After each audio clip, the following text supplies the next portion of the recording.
So when you have this underlying stress, it's that feeling like, you know what, I don't know what it is. I just don't feel like myself. Then you've got underlying stress. When you've got a lot of stress, when you're dealing with a lot of pressure, you are going to feel it in your sleep. In other words, you are going to want to sleep the whole day. You tend to sleep a little bit more than usual, or you can't sleep well at night. You do not sleep well at night.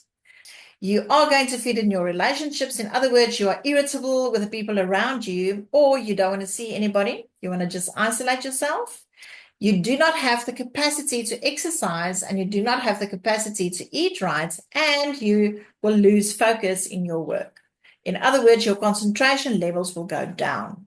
So when you experience a lot of stress and pressure, your fuse gets a little bit strong, a little bit shorter. In other words, you are a little bit more reactive. So you either cry a little bit more, you're a little bit more emotional, your fuse is very short, so you scream a little bit more at the kids, you're just very reactive.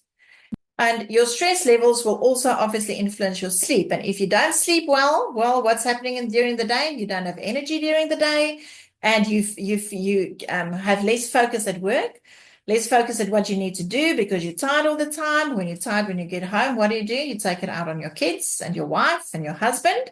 So your relationships suffer as well.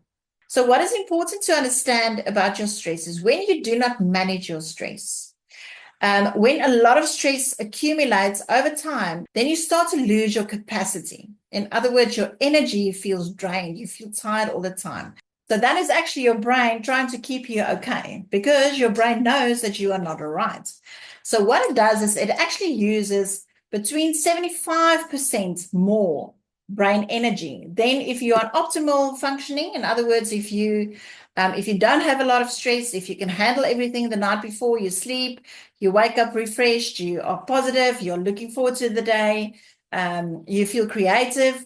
When you're in that state, your brain only uses a 25% brain functioning. And that is why it is so important for you to manage your stress and not to accumulate too much stress over time. And so your stress levels have a direct influence on your capacity of what you can handle during a day.